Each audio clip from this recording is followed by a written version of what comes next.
ভোটের আগে ফের আলোচনায় সিঙ্গুর নেতাই নন্দীগ্রাম। 18 জানুয়ারি সিঙ্গুরের সভা প্রধানমন্ত্রীর, নন্দীগ্রামে শহীদ দিবস পালন তৃণমূল বিজেপির, নেতাইয়ে শহীদ দিবস পালন শাসক দলের। আসছেন মোদী, দেবেন শিল্পবার্তা, অপেক্ষায় সিঙ্গুর। 90% লোক চাইছে শিল্প, ফাইবার লাঠি আরম্ভ কোমরে। এখন বলবো ভালো হবে শিল্প এলে। চলে গেছে শিল্প, ফলেনি ফসলও। 70 একর জমিতে ঘুরছে শিয়াল শুয়োর। এখনো পাথর আছে, যত ঘুরবেন তত পাথর। এখন এসব মাঠে আর কিছুই করা যাবে না।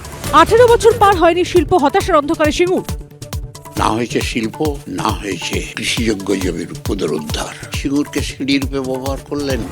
নন্দীগ্রামে দাঁড়িয়ে পরিবর্তনের ডাক শুভেন্দুর। এই আন্দোলনের বড় সুবিধাভোগীর নাম মমতা, আক্রমণ বিরোধী দলনেতার। সবচেয়ে বেশি সুবিধা নিয়েছেন শুভেন্দু, পাল্টা তৃণমূল। জমি বিবাদে জলপাইগুড়িতে টাটা মোটরসের শোরুমে তাণ্ডব, চাপের মুখে 4 দিন পরে গ্রেপ্তারির কয়েক ঘন্টার মধ্যেই মূল অভিযুক্তের জামিন। সব সিন্ডিকেট চলছে, ওরা তো বিল পাবেই, আবার করবে। ভোটের আগে নজরে উত্তরবঙ্গ, ইটাহারে রোড শো, অভিষেকের বিজেপিকে উৎখাতের ডাক। এদেরকে খালি হারালে চলবে না, ভূত থেকে উৎখাত করতে হবে। পরিযায়ী শ্রমিকদের হেনস্থা নিয়ে অভিষেকের নিশানায় সুকান্ত।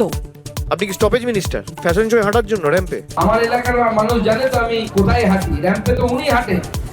পশ্চিমবঙ্গ যে বাঘের আছে সেখানে আমাদের অন্তিম লড়াই। পশ্চিমবঙ্গে না হলে সারা দেশে পরিবর্তন করেও লাভ হবে না, হাবড়ার সভা থেকে হুঙ্কার দিলীপের। দুপারেই আজ সংখ্যালঘুরা ভোট বাক্সের বোরে, রাজনীতি আজ দাঁড়িয়েছে এসে কানাগলির মোড়ে। যুক্তিতক্ক রাত 8টা।